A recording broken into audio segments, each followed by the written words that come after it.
एक Indian राइप्स vaccine Australia, America और UK ने चिंता क्यों जताई, यानी कि क्यों विवाद बन गया। एक बार फिर स्ट्रीट डॉग की जो ये सिचुएशन है उसको लेके या फिर उनकी वैक्सीन को लेके, तो हाल ही में ऑस्ट्रेलिया की स्वास्थ्य एजेंसी यानी कि जो अटागी है उसने एक पब्लिक हेल्थ अलर्ट जारी किया है, जिसमें कहा कि भारत में इस्तेमाल होने वाली रेबीज वैक्सीन जो अभयारण्य है उसने नकली अकाउंटफिट बेच बाजार में घूम रहे हैं। अलर्ट में कहा गया कि नकली वैक्सीन वास्तविक वाली तुलना में अलग दिखते हैं और बने और छपे हैं, जैसे पैकेजिंग, लेबलिंग और फॉर्मूला आदि में इनका डिफरेंस देखने को मिलेगा। इसका मतलब ये हो सकता है कि इसमें सही मात्रा में एक्टिव एजेंट न हो, ना ही कोई सुरक्षा न मिले। उसी के साथ, क्योंकि रेबीज एक लगभग 100% घातक बीमारी है, अगर सही डोज न मिले तो इसके लिए चिंता का ये विषय हो जाता है। रेबीज क्या है? तो पशुओं में रेबीज रोग के कारण लक्षण और उपचार एवं रोकथाम क्या है? तो रेबीज एक वायरल बीमारी है, संक्रमित जानवर यानी कि कुत्ता, बंदर और चमगादड़ में होती है, यानी कि इनके काटने से फैलती है। लक्षण दिखने के बाद बीमारी लगभग 100% घातक हो जाती है। सिर्फ सही समय पर वैक्सीन से ही बचाव संभव है। भारत में रेबीज की स्थिति क्या है? तो भारत में दुनिया के सबसे ज़्यादा रेबीज मामले होते हैं। हर साल हज़ारों मौतें होती है, इसलिए रेबीज वैक्सीन बहुत ज़रूरी और संवेदनशील हो जाती है।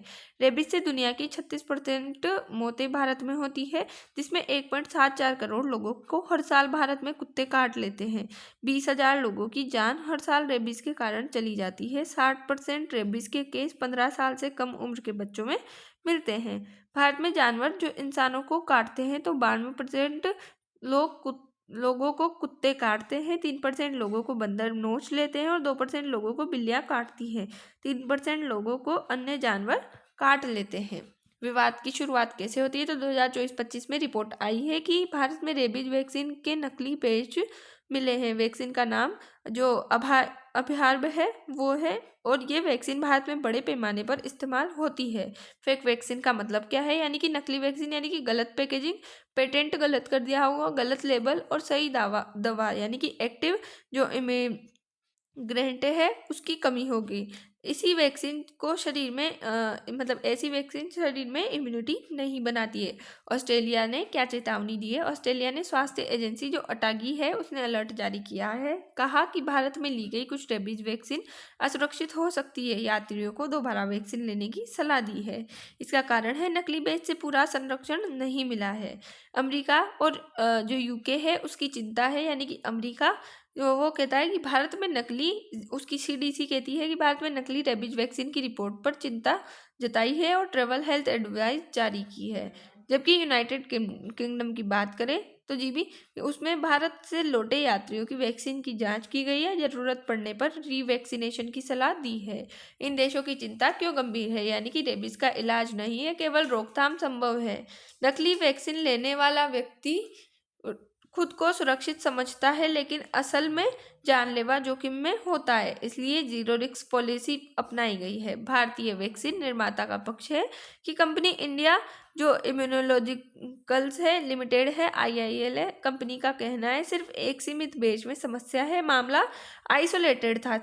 सभी असली वैक्सीन सरकारी लेवल से टेस्टेड है, बड़े पैमाने पर नकली वैक्सीन से इनकार कर रहे हैं। भारत सरकार और विशेषज्ञों की राय है कि भारत में वैक्सीन सिस्टम मजबूत है, हर बैच की गुणवत्ता जांच अनिवार्य है, लेकिन सप्लाई चेन में नकली दवाओं का खतरा वास्तविक है।